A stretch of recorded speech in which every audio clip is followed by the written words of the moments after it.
Oh, what's up, everybody? Using my webcam mic. I hope the flicker on my recording screen looks terrible, but hopefully it looks better on the video. Sorry, I'll stop wasting time. Um, I got a lot that I'm seeing, and I'm not sure I'm seeing anyone articulate the way I want it to, so I thought I might as well. With this AI stuff, the Palantir stuff, Trump, etc.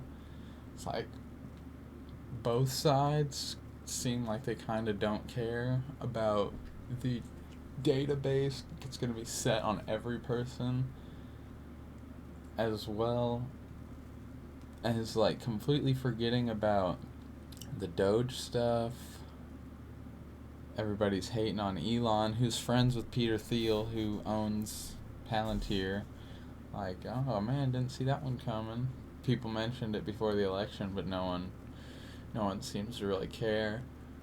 Um, and I should have wrote a list before I made the video, but I'm kind of lazy, so I'm not gonna go back and do it. Um,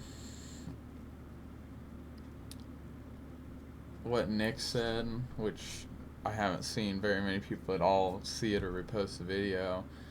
It's like basically each different group just wants to create their own small sovereign nation inside the U.S. or their own little community, and I'm guilty of it too.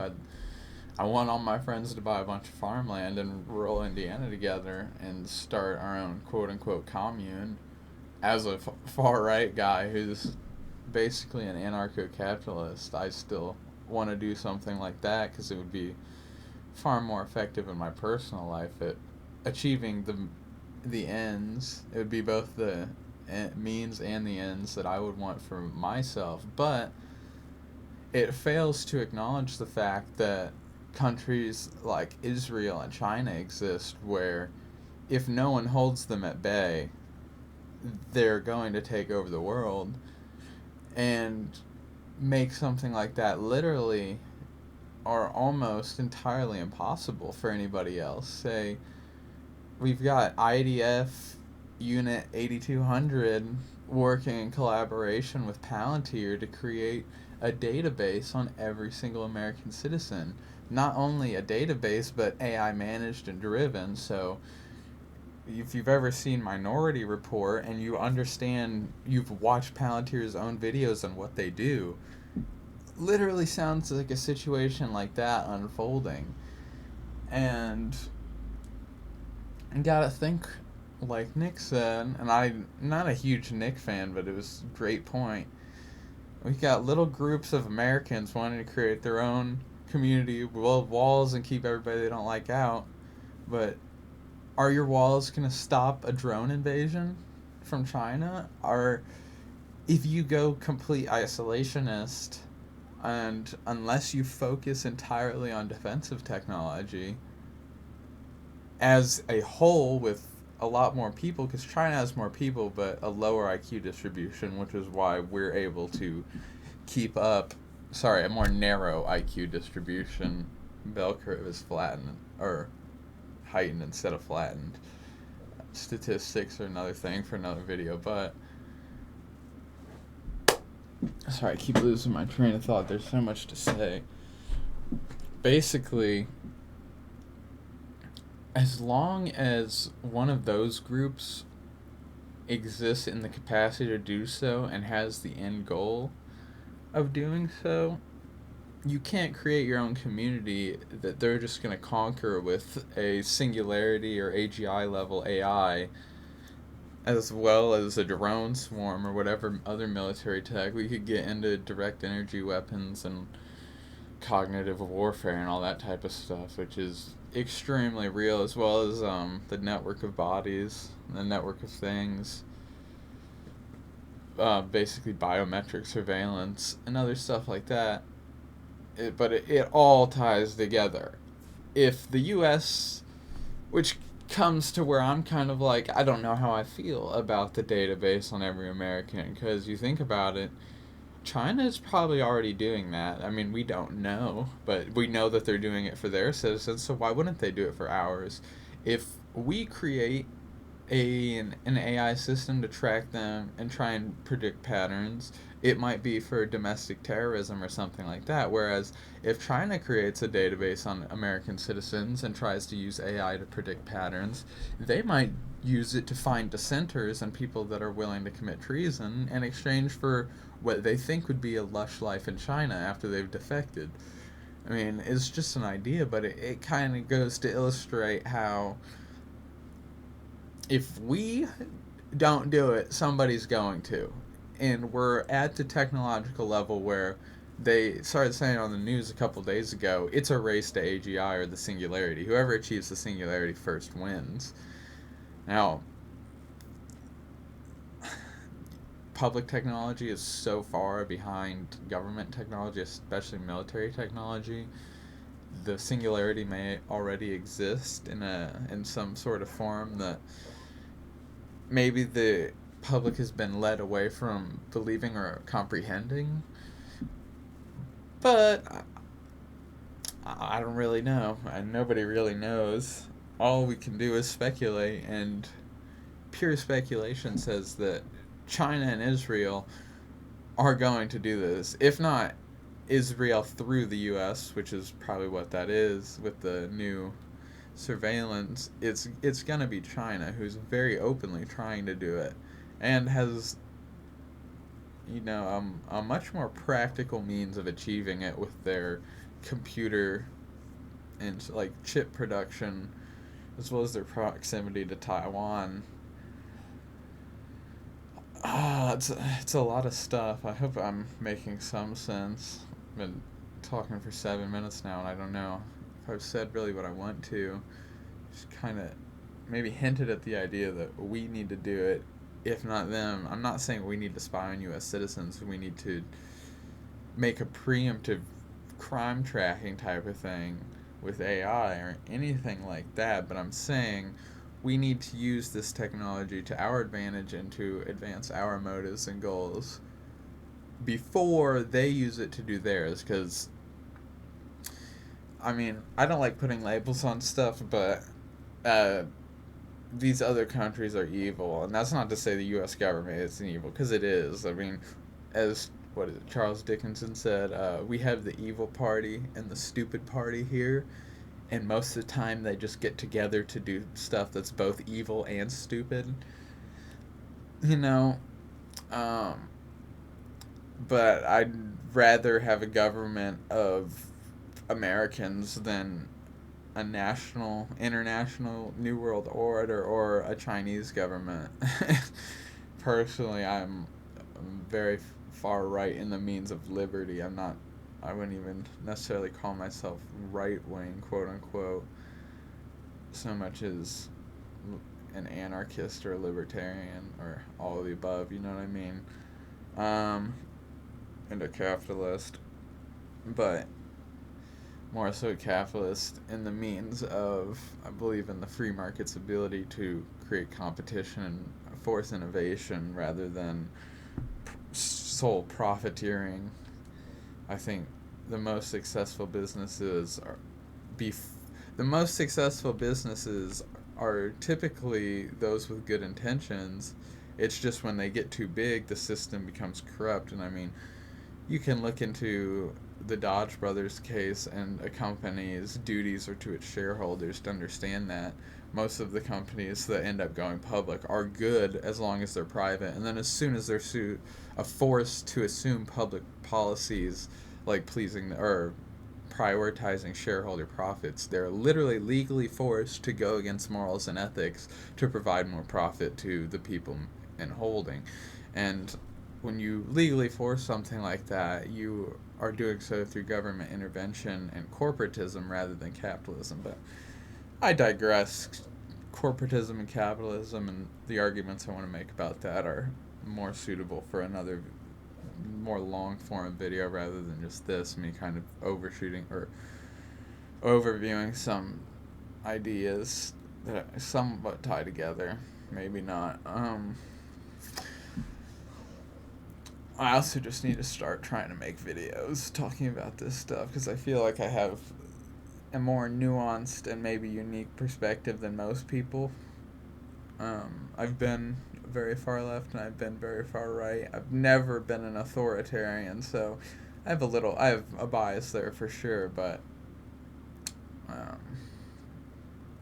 think most advanced philosophers and logical thinkers would agree with me in terms of authoritarianism versus liberty and those concepts.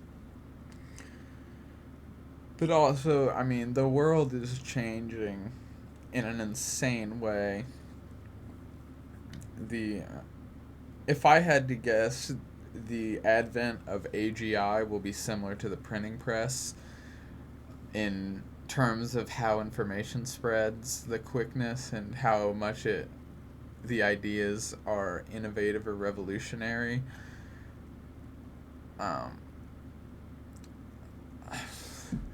I guess that's pure speculation, but every world government and every major company that's receiving hundreds of millions, if not hundreds of billions of dollars in funding, and that's billions with a B, are all AI focused or using AI. All of the military contractors are either have personal ties to the AI companies and those people in that field of research, or they have actual contracts with each other. And I mean, any person in the military will tell you that air dominance is the key to warfare, at least modern warfare.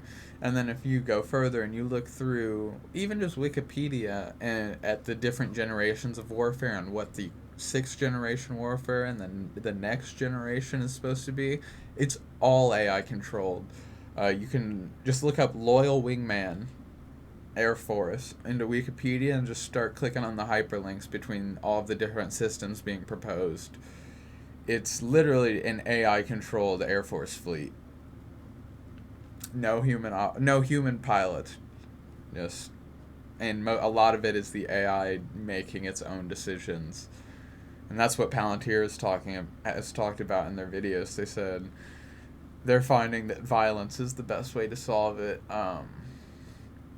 And a lot of our institutions already let AI make important decisions, like on a raid or a breach or something like that.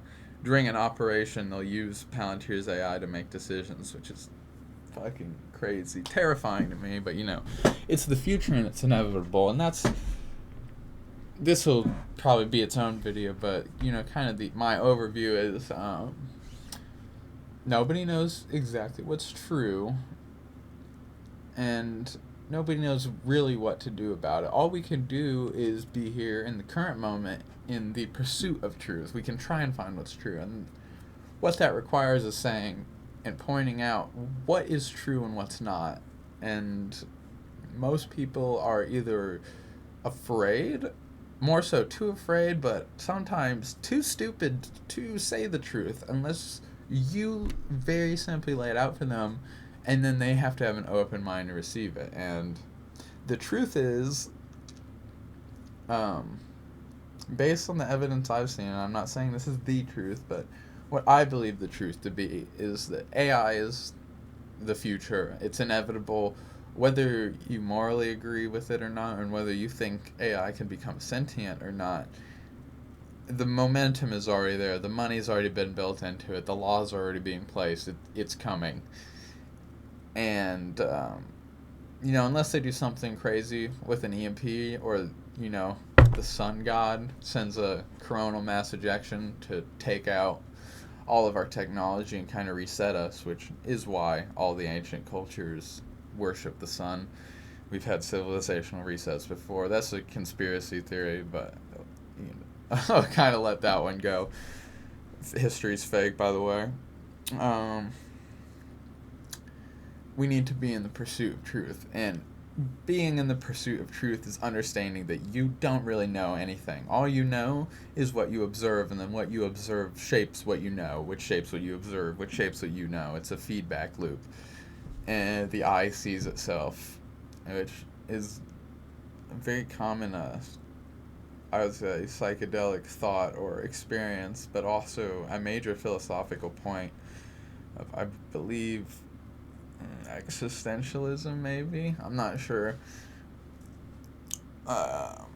We need to be in the pursuit of truth. Understand that the society we live in is focused on hiding truth because there's control and security through obscurity. If the people don't know what's happening to them, and then if they find out what's happening to them but can't articulate it, then how are they going to explain to anyone else, and how they're going to fight against it? I'm definitely losing my train of thought here, but so sorry. TLDR, accept that you're stupid, I'm stupid, and everyone you know is stupid. Maybe not stupid, but unenlightened and unaware by design.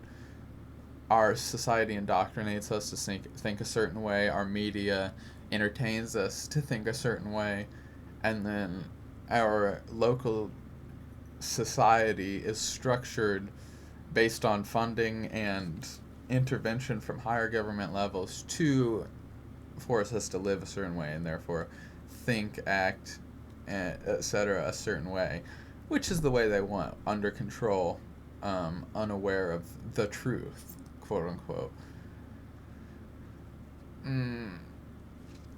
And so I don't know if I necessarily have a solution in this video, or if this even makes sense. I don't think I'm even gonna rewatch it until I post it. If you have any ideas or you think I'm wrong, please tell me so. The only way we learn is by making mistakes. If I make a mistake in one of my logical arguments or one of my assumptions, then I'm gonna assume I was right until somebody tells me I'm wrong, or I encounter information later which proves me wrong to myself, which is why it's so important to be open to the idea that you don't know everything, you don't really know anything about anything. You have pre-structured ideas based on your experiences which lead you to believe a certain thing, and then you can confirm that through a practical application of said knowledge, which I believe might be pragmatism. I don't know. My beliefs are a combination of existentialism, pragmatism, and process philosophy, which is,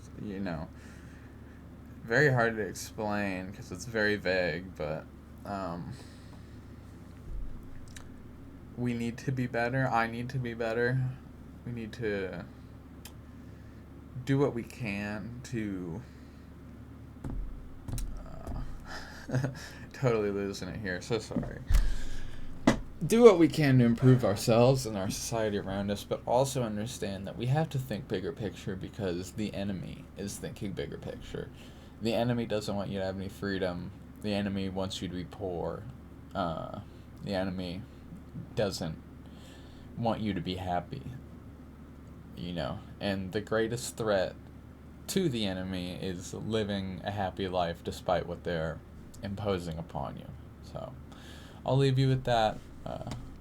Try and do your best.